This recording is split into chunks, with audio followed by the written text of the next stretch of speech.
Hello, I'm Gary Hampton. I want to invite you in the next few minutes to be a part of a very special GBNLive. Join me along with Mike Hickson and Mike Benson as we talk about what is church. Live from the Gospel Broadcasting Network located just outside of Memphis, Tennessee. Be a part of today's episode by calling in or interacting with us through Facebook. Now from Olive Branch, Mississippi, it's GBN Live. Hello and welcome again to GBN Live. I'm Mike Hickson, so glad to be with you tonight. We're going to be talking about the subject, what is church? And so we hope you'll stay with us for the next hour. Tonight we have with us Mike Benson and Gary Hampton. And gentlemen, it's so good to be with you tonight. Appreciate so much you taking time to be a part of our program. Great to be with you, Mike. Thank you. Well, we're so grateful for the opportunity to discuss this subject tonight. What is church? And I guess we want to invite those who are watching our program tonight to please give us a call if you have a question or a comment. Our telephone number, 888-805-3390. You may email us at gbnlive@gbntv.org. We would love to have you as a part of our guest tonight on the program as we discuss this subject, what is church? So we begin tonight, I guess by way of introduction, how would you define the word church? Well, probably not as in the way that we typically think of it. My first inclination is to go to Acts chapter 11. If we can use that as sort of the foundation, and then if you want to broaden us and help us there, I'm in Acts chapter 11, and I'm going to go ahead and begin reading I'll start at verse 24. For he was a good man, full of the Holy Spirit and of faith, and a great many people were added to the Lord. Then Barnabas departed for Tarsus to seek Saul. And when he had found him, he brought him to Antioch. So it was that for a whole year they assembled with the church and taught a great many people, and the disciples were first called Christians at Antioch. And in my Bible, I've made a notation from church and disciples and Christians, the terms used there interchangeably. Okay. Yeah, the word church is a surprise because the average person, when any of us, me included, think church, the first thought is we're talking about God's people meeting in a given place. But in reality, the word ecclesia, which is translated often church, does not mean that. It means a group of called out ones. And so, for example, in Acts chapter 7, verse 38, we've got Stephen delivering that powerful sermon, and he says, "This is he who is in the congregation in the wilderness with the angel who spoke to him on Mount Sinai." Now notice, in the Old King James, that says, it says, "This is he who was in the church in the wilderness." The word here is ecclesia. It's the very word most often translated church. So here's a case where the children of Israel, called out of the land of Egypt, are described as a group of called out people, the church. That's right. But look at Acts 19. In Acts 19, you get two more uses of that word ecclesia. You may recall that Paul's in Ephesus and a riot has been stirred up in that place. For a good long time they shouted, "Great is Diana of the Ephesians." And finally the town clerk stands up and he begins to try to calm them down as he talks to them. And among other things, in verse 39 he says, "But if you have any other inquiry to make, it should be determined in the lawful assembly." That's ecclesia. Yeah. And what he's saying there is, if you go to court with somebody, you're in an ecclesia. And then verse 41, remember now this is an angry mob that he's calmed down. And now verse 41 he says, "And when he had said these things, he dismissed the," guess what? Ecclesia. Same word, assembly, but ecclesia. And so we now have three uses of the word church that you and I would never have guessed. Or well, I shouldn't impugn you. I'll impugn me. I would never have guessed. You got the children of Israel in the wilderness. They're a church. You've got a legal gathering like in the courthouse. That's a church, ecclesia. And then you've got an angry mob. They're an ecclesia. And what I like to ask people is, with that kind of definition, what's the biggest church building in the state of Tennessee? And the answer is Neyland Stadium. It seats over 100,000 people. Because it's a called out group Yeah. that comes together, and that's his point. Yeah. When we're trying to define church, we've got to be on the same page. Yeah, I think so. And if I recall correctly, didn't Brother Hugo McCord, in his translation of the New Testament, didn't he translate the word church as assembly, if I recall correctly? I think he did. Okay. Yes. And that was his usage of it. And so I think you're right. I think we have to be on the same page when we talk about the church. Agreed. I remember for example, in 1 Peter chapter 2, when Peter talks about the fact that we are a holy nation, a royal priesthood, that we belong to God, but he talks about how we've been called out of darkness into his marvelous light. And I think to use that to some extent to say that we are the called out, we've been called out of darkness into the light of Christ, because that's who we are as God's people. Yes, that's correct. Now, if we're going to refine this, and the one thing we have to learn in biblical interpretation is that within the Bible context, it's common for a word that, let's say we'll just pick up the word elder, which just means an older person. That's all it means. But in the New Testament, it is used in a much more restrictive sense, still the same meaning. Yeah.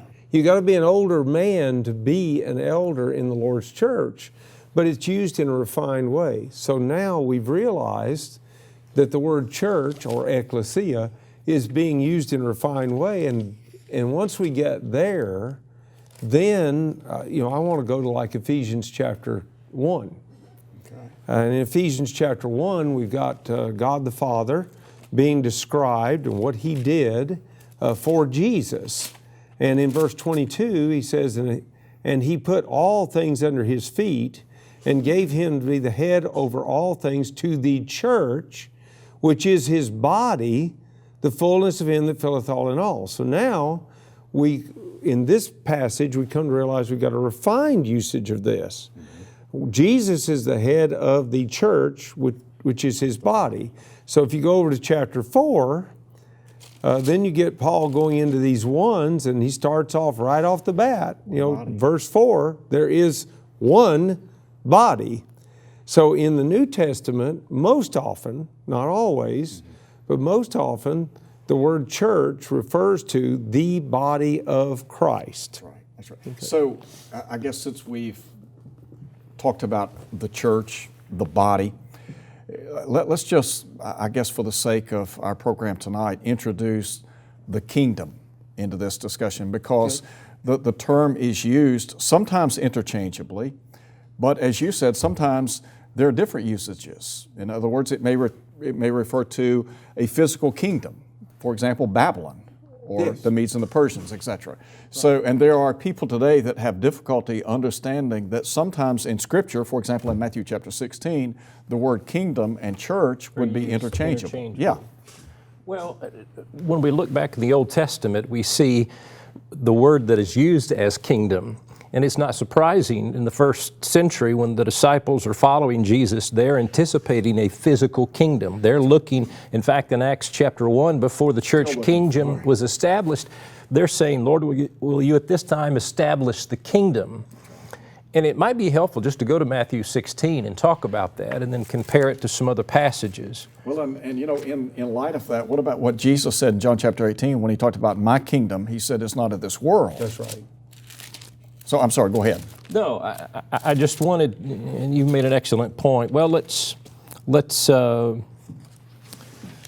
were we headed? Matthew 16, I'm sorry. Matthew 16. Right. We're good? Yeah. Okay, thank you. You remember Jesus and Peter are discussing together, and Jesus asked the question, who do men say that I, the Son of Man, am? Which is really a fascinating question when you think about it.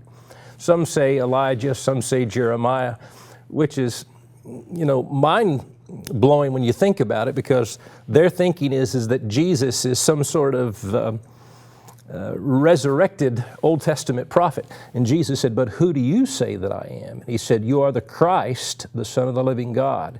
And then he says, "Blessed are you, Simon Bar-Jonah, for flesh and blood has not revealed this to you. And I also say to you that you are Peter, and upon this rock," now watch it, "I will build my church," ecclesia, "and I will give you the keys of the kingdom." Now watch it. As you've already pointed out, Mike, he uses those terms interchangeably, and it's fascinating that the man given the keys of the kingdom in Acts chapter 2 is also the same man who has the keys in Acts chapter 10 when the Gentiles are brought in. And so I like what you're doing here is showing that, at least in this context, kingdom and church are used interchangeably. Absolutely, absolutely. So it's not the only one. Yeah. I mean, there are a lot of By any figures. means, yeah.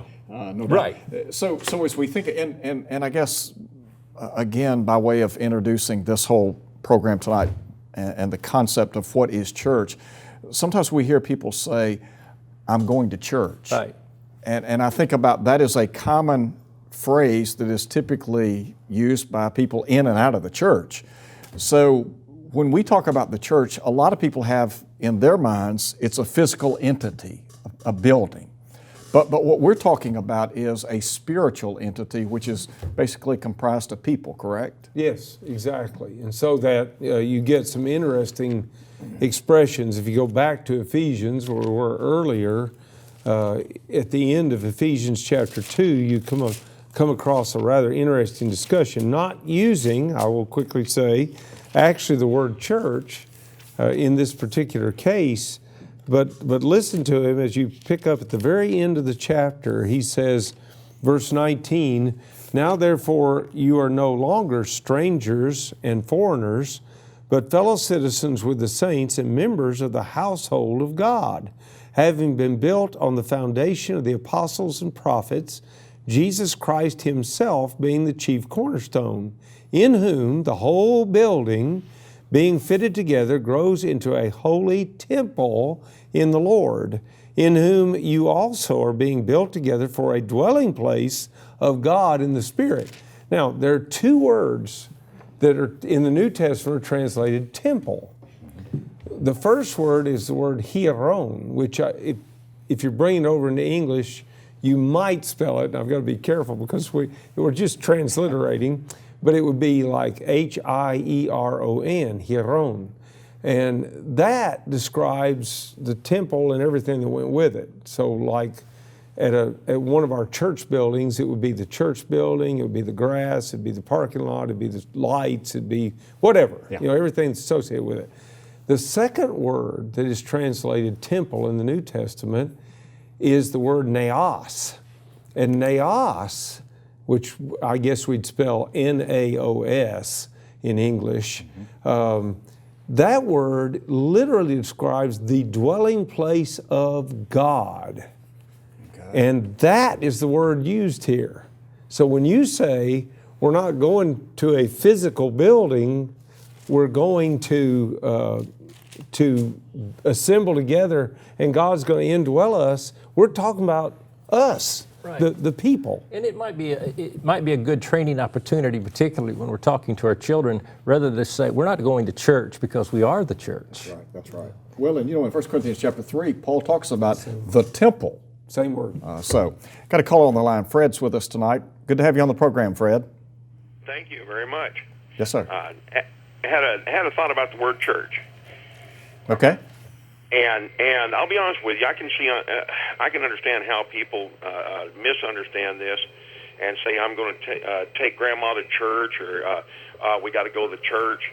With Webster's, I've got it here in front of me. He says it's a building used for public worship, a particular Christian organization, typically one with its clergy, buildings and distinctive doctrines, hierarchy, such and so. And in all actuality, the word would, as was mentioned earlier, would have been best translated the assembly or the called out, because what's happened, the world is actually right, and the denominational folks and others who talk about painting the church and all, are actually using that word properly as far as the English language is concerned. Because in the English language, when they translated that, that's exactly what it meant. And I had seen some stuff where basically the Church of England had wanted it translated as church, because in the English language that could mean the building such and so, the property, and that way they could have rights to the property of the, quote, church, since it was the Church of England at that time. But anyway, I just want to say that because a lot of times people like the word baptism, where it was translated baptism as opposed to immersion, because of the times and the King James translators. If they had translated immersion, that would have gotten them a lot of trouble. So this is a word I think we have to clarify and just point out to people. It would have been better translated assembly or the called out, like you brethren have mentioned. But there again, the word church itself in the English language means exactly what it does, the way the denominations and the people in the world use it. And we just have to point out that whatever it was translated, this word, ecclesia, whether you translate it church, billy goat, bubble gum, it doesn't matter. In this text, it is talking about the called out group who make up the body of the saved. Just a thought. Okay, thank you, Fred. Thank you so much for calling in. Appreciate that very much. I guess as maybe we shift gears a little bit, we've defined church for the better part of the last few minutes. What about the word worship? How would you define the word worship? I think about the concept of worship, giving God the glory. He's the one that I worship. And so I guess one of my thoughts would be when we're engaging in that worship, I see a differentiation in between what we do in a typical activity as opposed to, for example, in Genesis, where Abraham says, the lad and I will go yonder and we'll worship. So clearly what they're doing at that moment is not in worship, but what they're going to be doing later will fall into that category. Yeah, Genesis 22, that's correct. The word in the New Testament most often translated worship is proskuneo, and you actually can almost hear it, to prostrate oneself before someone greater to bow. than you are. Well, yeah, literally to the ground, and or kiss the ground toward is the literal translation of the thing. And that's what we're doing. I love our young people. They have some beautiful songs now, and one of which that I like to hear them sing, and I like to join in. I'm not as good as they are, but I like to sing, "Our God is an awesome God," and that's really what worship is about. Is coming before that awesome God, like you said, worship. So, I was thinking about what one of my professors at Fried-Hardeman would say. He would say, worship is the most dangerous thing we do. And the reason that I bring that into this context is because we can go through the action and not give Him acceptable worship. That's true. That's true. And so when you were talking about bowing down and prostrating, it's not so much about the position of the body as it is the position of the heart. That's right. That's right. Well, the psalmist said in Psalm 95, "Oh, come, let us worship and bow down. Let us kneel before the Lord our Maker," which I think really illustrates what you guys are talking about. Right. In Isaiah chapter 6, I remember not so Barrett Baxter years ago in discussing Isaiah chapter 6, where Isaiah said he saw the Lord sitting upon a throne, and he said he saw Him high and lifted up. And he said, when we come into the presence of God in worship, we ought to see Him high and lifted up. Right. And I think he's right. So what about, for those who are watching our program, we're going to take a quick break in just one moment. But I want you to be thinking maybe for a minute or two about John chapter 4, verses 23 and 24, because as we talk about worship, there are some components of worship outlined by Jesus there that maybe would be helpful in setting the stage for our discussion tonight. So we're going to take a quick break. We'll be right back. Hope you'll stay with us, and we will be back momentarily. I'm sitting down with John King with the Churches of Christ Disaster Response Team. John, tell us a little bit about DRT.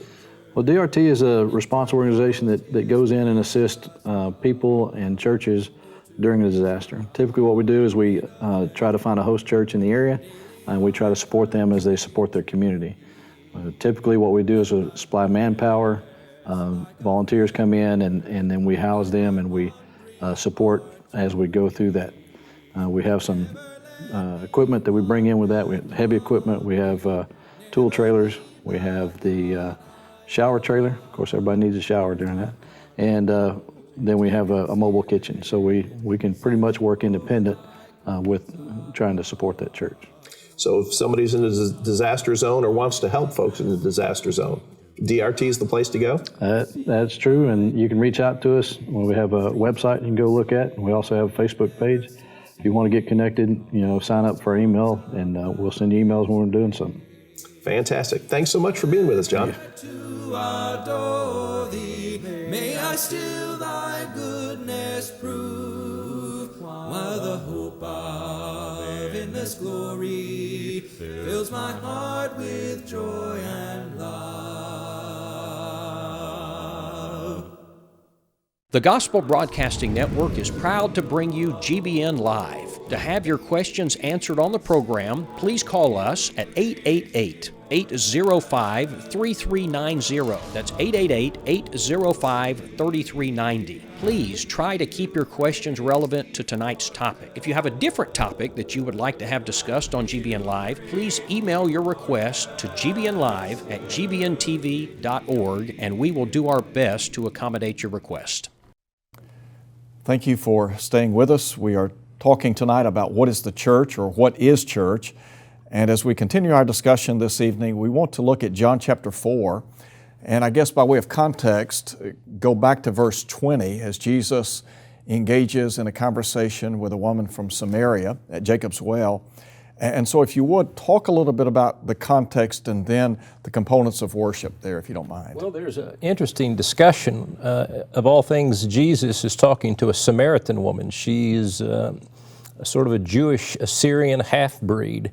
And the more the two of them begin to talk with one another, she realized this is not your average man. His knowledge is beyond her imagination. And they suddenly almost change gears here. Read with me beginning at verse 20. Well, let's back up to verse 19. The woman said to him, "Sir, I perceive that you're a prophet." Okay, now he's going to guide her. "Our fathers worshiped on this mountain, and you Jews say that in Jerusalem is the place where one ought to worship." Interesting to note how many times the word worship is found in the next few verses and the focus. Jesus said to her, "Woman, believe me, the hour is coming when you will neither on this mountain nor in Jerusalem worship the Father. You worship what you do not know." We need to talk about that.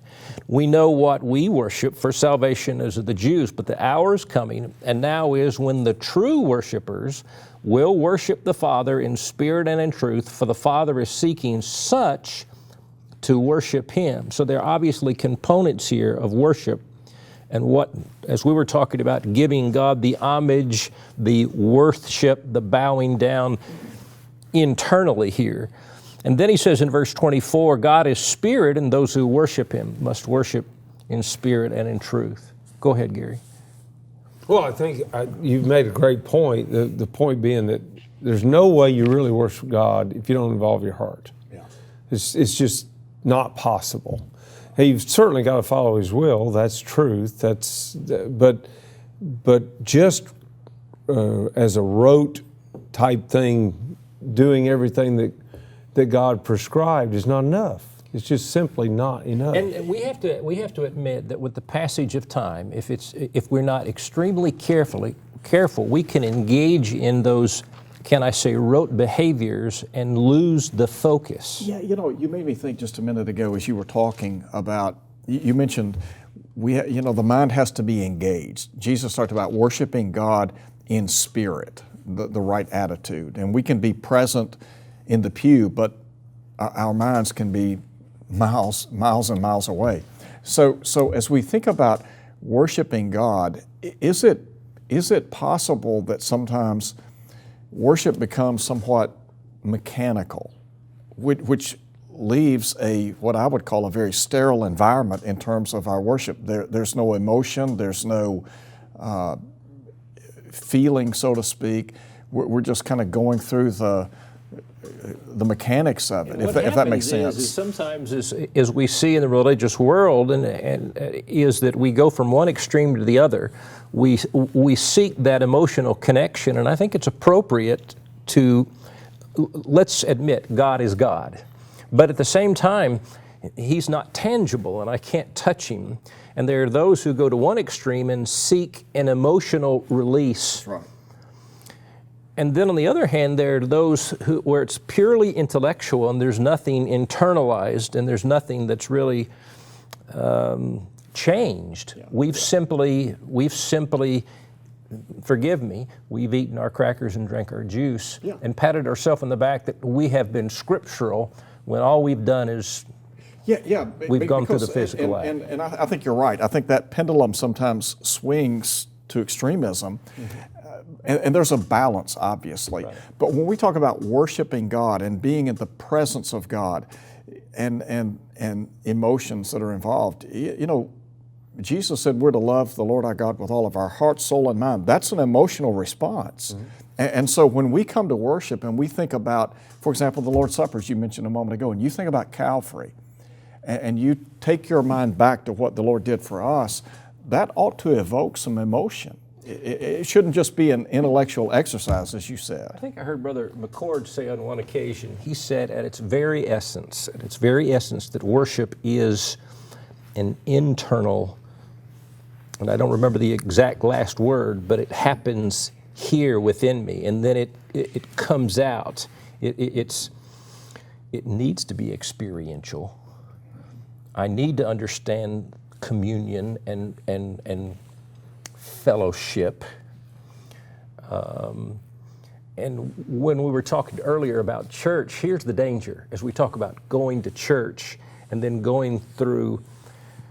And I don't want to communicate the idea that what we do is unscriptural. I'm simply saying that it's a very important, heart-involved, mind-involved, focus event.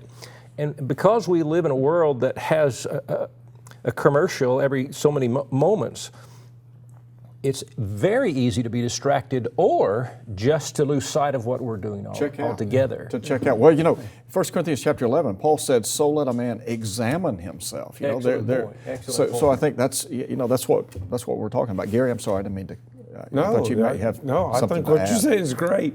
You know, the New Testament worship is quickly mentioned by Luke. After they have about 3,000 souls added to the church in Acts 2, that's verse 41, verse 42, and they, that would be all of those now added together, they continued steadfastly in the apostles' doctrine. So worship involves teaching. Right. And fellowship. Now the word fellowship means a partnership or sharing. In our worship, there are at least, I mean, in some ways you could say we share in every aspect of it, granted, but two aspects are especially of a sharing nature. One, we all give into a common treasury so that we can do greater works. Yeah. What I can't do alone, the three of us together might be able to do. That's right. And certainly a whole congregation would be even more so able to do. So that's a sharing or a partnership. And then singing is also a partnership. That is speaking to one another. I speak to you, you speak to me.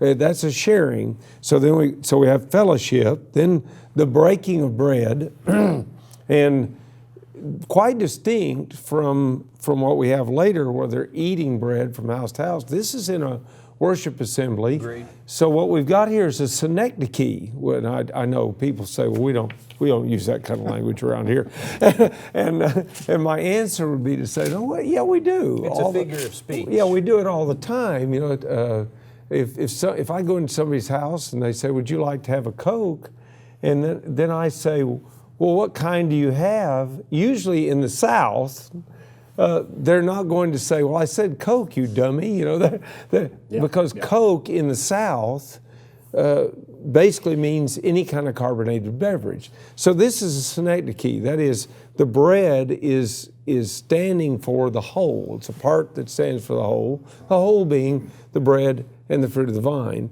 And then finally, prayers. Sure. So there's your New Testament worship, you know, just laid out in one quick, you know, insightful verse. You know, so we get an abbreviated pattern of what happens during that time. I think our point, if I can dovetail, and I was thinking about what you said about the church at Corinth. Go over to 1 Corinthians chapter 11 and the Lord's Supper.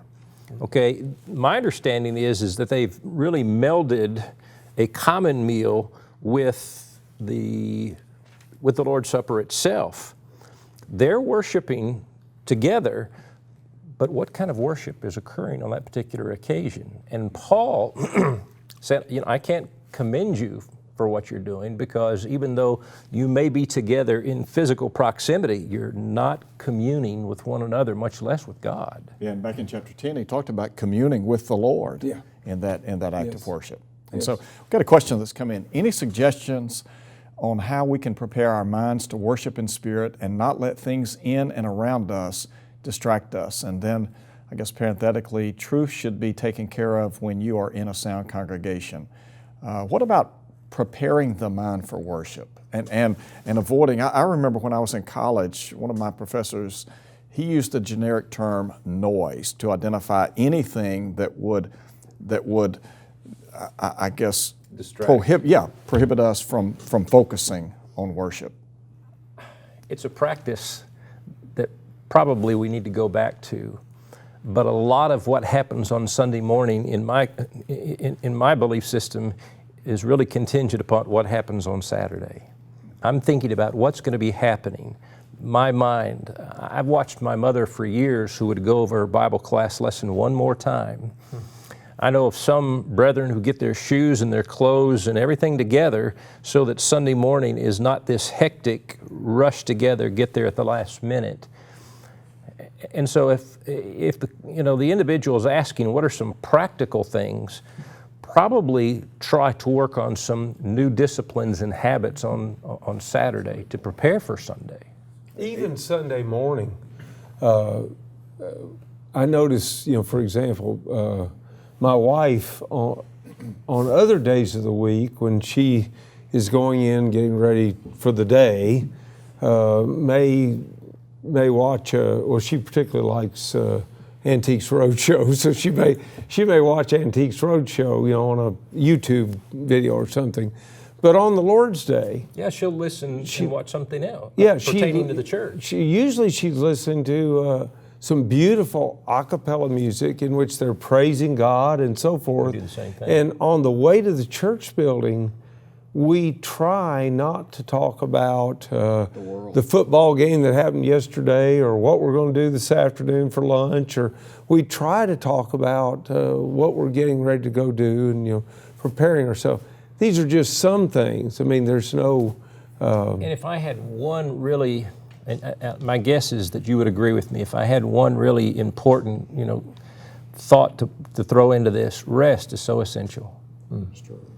If we try to worship and we've stayed up late and then try to give God the worship, to give Him the glory, and we can barely keep our eyes open, that's going to be not only communicated to Him, but obviously to our peers. Great points.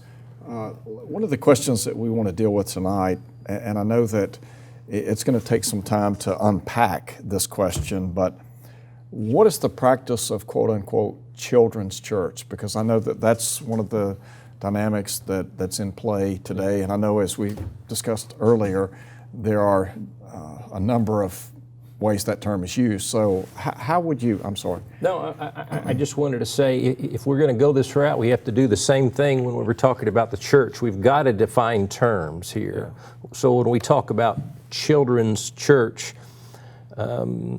I can say experientially, when I was a young man in East Tennessee, 8, 9, 10 years of age, we had a bus ministry, and we went out into the community. We brought children in many times from broken homes. And at one juncture, we had so many young people that the adults found it difficult to worship. Good, better, for whatever reason. They built another structure to where the children could be trained. Now, we can look back in retrospect and say, so when you say children's church, Mike, my concept is that children who weren't members of the church, who had no religious background, who had no self-discipline, were brought together. But that's not always what we're talking about here when we're talking about children's church. So we've got to get some clarity. Yeah, and I think those of us who remember that busing era, or that era when we were involved in bus ministries, we were bringing in children that in many cases were untaught. They had no formal education about being in a worship service or anything, and so it was a different era. Agreed. It was. The word children's church, I used to think that it was pretty much preeminently what you just described. And I would have some difficulties with that, even though I understand why that happened. And I would too, I get it. as I look back. Yeah. But I have difficulties because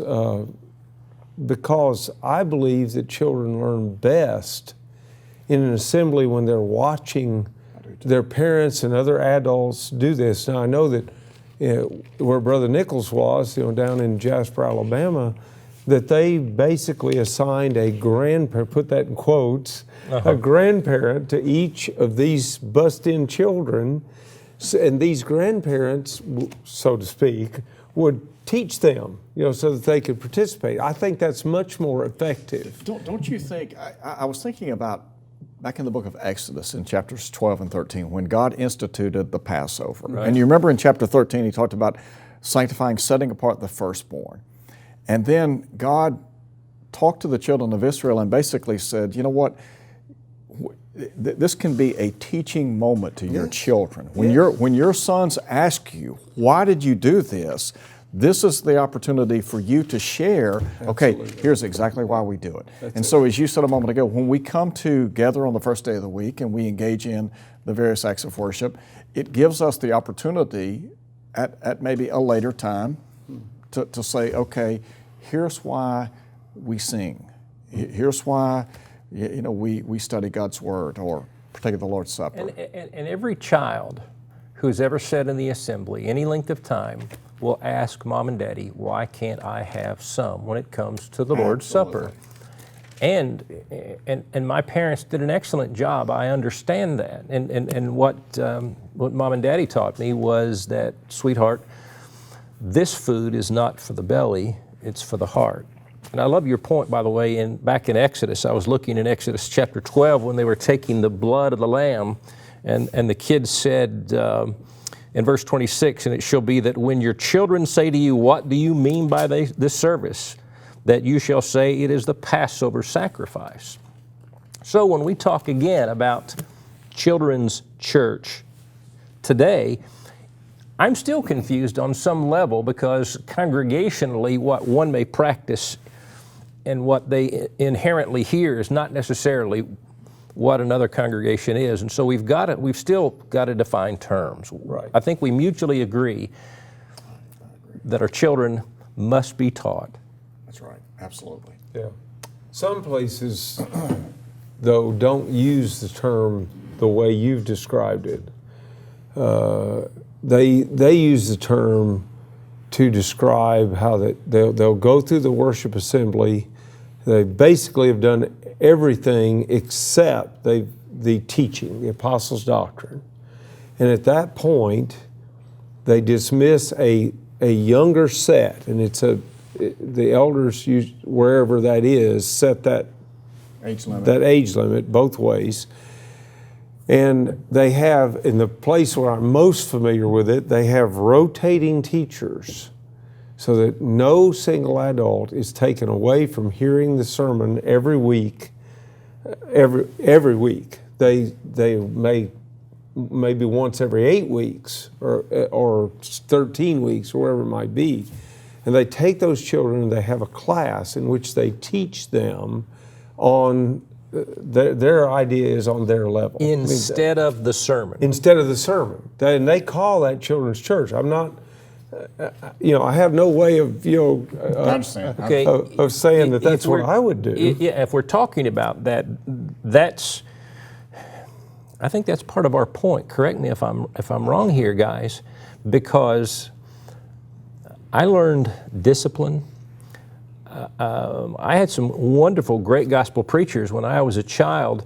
In fact, he would often say to us, my goal is to get it down to where a fourth grader can understand it. Yes. And my parents gave me pen and pencil, and I would inevitably write questions, and they would say, he's listening, he's paying attention. And so I'll speak for Mike, that I'm concerned on some level, is there at least the potential where taking them out robs them of some very precious opportunities to teach and learn. I agree. I think that there is some intrinsic value to them, even as small children, sitting between their parents and being present in that worship hour. Yeah. I know we're due for a break, and we want to take that in just a moment, but I think that the attitude of parents has a lot to say to the children. In other words, is it, what's the attitude of the parents? Is this something that we delight in doing, or is it drudgery? We're just going through the mechanics of it. And because children are they're pretty perceptive. They pick up on things. So the discipline has to come from mom and daddy first. Has to. Going to take a quick break. We'll be right back. Hope you'll stay with us. Who was Jesus? Really? Not asking about what people have said to him since his time on the earth, but what does the Bible say about who Jesus really was? Was he truly deity in the flesh? Or is that something that man's made up in the hundreds of years since his arrival? At the Wadsworth Church of Christ, we're going to sit for a series of lectures examining who Jesus really was, looking at what the Bible says, and drawing conclusions from what the Bible teaches about Jesus. If you're a part of another church group, or if you're part of no church group at all, we'd invite you to come and spend time with us and study this very important subject. Come, join us.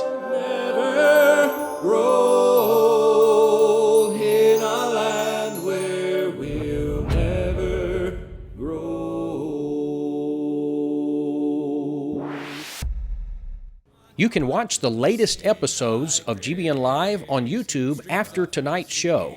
You can search for Gospel Broadcasting Network or simply go to youtube.com/GBN TV. Press the red subscribe button at the top right of the page and you will be notified when new content is available. Stay tuned after the show for some more excellent gospel content. Fills my heart with joy and love. Thank you so much for being with us tonight. We appreciate the opportunity to discuss this topic tonight, what is church? And we have with us tonight a caller, Steve Higginbotham, who is a gospel preacher. And so we're anxious to hear what he has to say about the subject. And so good to have you on the program tonight, Steve. Well, thank you. I just had a comment while I was listening to you talk.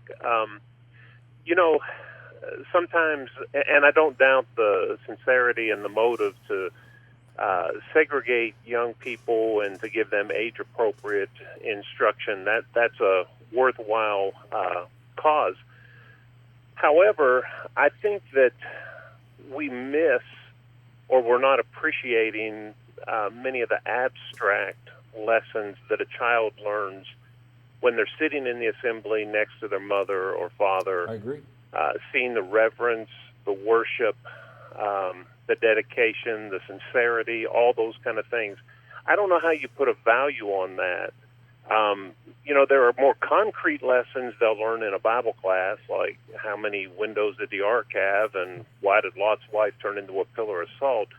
But are those lessons more important than the lesson they learn about their mother and father and their devotion to God? I agree. I do believe in age-appropriate settings and instruction, and we already do that. Sunday morning Bible class, Wednesday night Bible class, and I think balance is healthy. And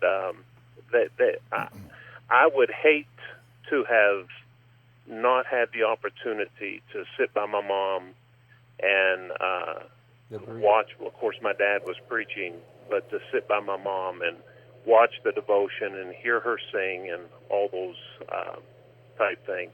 Those are lessons that are just as valuable, but maybe a little more abstract. Yeah, I think that those impressions are burned deeply into your mind, and you don't forget. I mean, you think back over all these years, you still remember that, and it's something that has stayed with you. Right. Since we're talking about this, if you don't mind, and I'd like to hear your comment on this, because we're talking about, and I'm not impugning the motives of anyone in terms of what we're discussing tonight, but I think the theory behind some of what we've been talking about is trying to gear a worship service towards those who are younger in age, and as you said a moment ago, you remember the preacher saying, I'm trying to get it down where even those who are young can grasp something from the lesson. So how do we bridge the gap between the younger and the older generation? Because I think about younger people today. We were talking before the program began tonight about some of the younger songs or some of the songs that our young people sing that are so beautiful and really have a lot of meaning. And so I think about how sometimes they want to sing those songs, and then the older generation, because we grew up singing other songs. Those are our favorites. We want to stay with those. So how do we somehow bring the two generations together and somehow satisfy everyone? Well, are you asking me? Well, I guess yes. I guess so. Okay. I didn't know if you. Okay. Well, I do have, I believe, an answer to that, and I think it's one word, and it's compromise. I've seen churches go the route of, well, we're going to have a contemporary service, and we'll have for the younger people and traditional service for the older people, and they think that's a great thing, and I think it's a terrible thing. I agree. It suggests that we can't even compromise enough to worship together. And we should be able to sing younger songs or the newer songs and appreciate the older ones as well. And to suggest that children can't grasp the preaching, or at least the preaching that I do, maybe I can't talk over their head, but I've had far too many children meet me at the door and want to share their notes with me or things that I had said to repeat back to me. They grasp a whole lot more than we give them credit for. And I think along these same lines, sometimes I hear, and I think what you're saying is, I personally, I agree wholeheartedly that we have to make concessions on both sides, and there has to be balance, and I don't think that we're trying to please any one group, but I hear people talking about camp songs and worship songs, and to me the criterion ought to be, is it biblical? Is it appropriate? Well, if you'll forgive me, I worship in a congregation where we are predominantly white-headed, but we have a thriving, incredible youth group. And what we've done in our congregation, in fact, which is in the past several months, is we have a supplemental songbook. And so our song leaders do that very thing. The problem is that young people in their devotional settings away from the older members learn these songs because they go to summer youth series. The older members aren't exposed to that, and if they hear it a time or two, they haven't caught on. And we probably need to do a lot better job of teaching those songs, and maybe not only just singing them, but teaching what those songs are communicating so that our older members can say, aha, I appreciate the truth that's being communicated in that. I can see, I was thinking about what Steve had to say, and I remember in my grown-up years, of course, my dad was like Steve's. He was a preacher, so I sat with my mom as well. Right. And she, very early on, I'm talking about when I was a little guy, handed me one of those little bitty spiral notebooks, that you, and she's in a pencil. And she said, here, take notes on what your dad says. Well, then when I filled that up, she got me another notebook, and then another, and another, and another. And when I got out preaching and married and preaching and on my own, eventually she brought all those to me, and I can actually open them. And even in the very youngest of those, I am able to detect what my dad was saying. Really? I didn't get all of it. Yeah, but you caught a lot. But I got a little bit. So, Steve, I think you're on the money. I appreciate what you said. Very much so. Steve, I know that our time here is short now. I guess we better run, but thank you so much for taking time to call in. I appreciate your insight very much. Appreciate all of you. Yes, sir. Thank you. God bless. Well, it tells us a couple of things. We began by talking about the church, and then we started talking about worship, and then we migrated to children's church. And I think what we've got to do is we've got to look, number one, when we talk about church, we're talking about the body of God's people. And the essentiality of us coming together, giving God that glory with the right attitude, with the right action.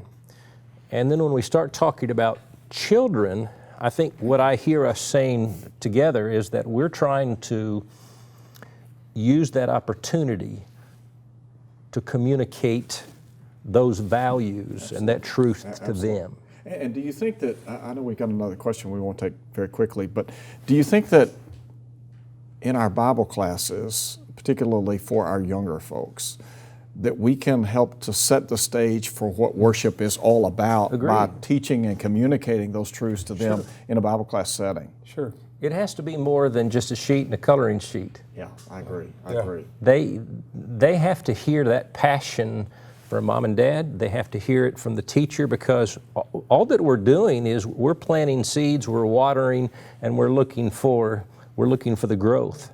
And don't you think? And I've thought about this a lot. Going back, looking, I guess even over my childhood.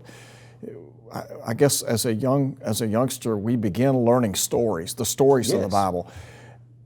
And I wonder sometimes, we talk about in-depth Bible classes, but to try to somehow bring all of those stories together to show the bigger picture. I'm not sure that I ever really caught the big picture when I was just a young fella. Maybe it was presented and I missed it, because that would have been my fault. But nonetheless, to somehow tie all of those great stories together and show that there is a theme here that we're talking about. Okay, I hear us agree that we learned as youngsters, but at the same time, it might be helpful to think about a focus, to understand that story. I love the Old Testament stories because many times they were foreshadows of wonderful New Testament truths. And when we open those up, we're leading them, we're tutoring them to Christ. Yeah, I mean, Exodus chapters 12 and 13, the Passover. And then 1 Corinthians chapter 5, Christ, our Passover lamb, sacrificed for us. And so, great thoughts. Another question, what about distractions of the assembly? People getting up to walk out, distractions, misbehaving kids, getting in the way of worship. Any helpful suggestions in dealing with this? And I guess we all deal with it, so are there some helpful hints? Well, I'm going to give you the number one hint, and I have seen it at work. Move closer to the front. Really? Good point. I have had, I don't know how many adults in the last 2 or 3 years that would talk about the distractions. And I would just casually say, well, you sit pretty far back, and everything that happens in front of you, you see. Mm-hmm. If you would move closer, you could be more focused on what the worship is about. I agree. And all that going on in the back would not be as distracting. I'm not saying you never would hear a child cry or something like that, but for example, the guy that takes Lasix and has to get up and go out because the Lasix has done its job, so to speak, I don't have to see him. That's right. Because if I'm down on the first, second, third, fourth row. And let me promise you, those rows are not at a premium. There's hardly anybody sitting there. Yeah. You know, I typically sit on the second row, and typically our rows fill up from about, well, actually from the front all the way back, but I think you're right. Visually, those things are removed from sight many times, and so, you know. I like the practicality of that, but here's the question. We have a mother with a handful of children, and she is fraught with distractions. Okay, now I'm sorry, I'm interrupting you, but the best thing that ever happened to us, of course, again, here I am, a preacher. Here I am getting up on a regular basis. And here my wife is with a young boy, about 4 years old, and his new little baby sister. Okay. And this older couple stepped up and said, "Would you mind if we sat with you?" And she said, "No, that would be fine." And the older couple took care of our son during worship and encouraged him to be focused and allowed her the opportunity to primarily deal with that baby and to therefore participate in work. And even at times, the wife of that older couple would take the baby and it worked. One of the things I think we're missing in our congregations is a true interaction between the ages. The generations. Why do we get a young couple comes in, they've moved in from wherever. I'm in Mississippi right now, so they move in from Michigan, and they've got not one relative there. There's nobody there that they know. This is their spiritual family. Why can we not adopt a young family? Okay. Why can't we adopt them? Don't you think to some extent Paul, in writing to Titus in Titus chapter 2, talked about, and I think we fail to do this, he talked about the aged men teaching the younger men, the aged women teaching the younger women. And we talk about mentoring, and so I think, yeah, that would work. We ought to do it. Yeah. Got a minute left. Very quickly, somebody asked the question why we don't use mechanical instruments of music in our worship today, following the principles of Psalm 150. Well, I don't want to trivialize, and I'm afraid in this little bit of time they'll feel like I did, but let's just quickly say, if Psalm 150 is used the way that this individual is saying that it is used, and I'm not going to argue that case, then what we've learned is God knows how to command the use of instrumental music if He wants it. And you won't find that command in the New Testament. I think that's a great summation in a short period of time. Thank you so much for being with us tonight. Appreciate you. Great honor. Really, really happy to have you with us. And we're thankful that you've been a part of our program tonight. Hope to see you right back here again next Thursday night. Until then, God bless you. This has been GBN Live. Thank you for watching.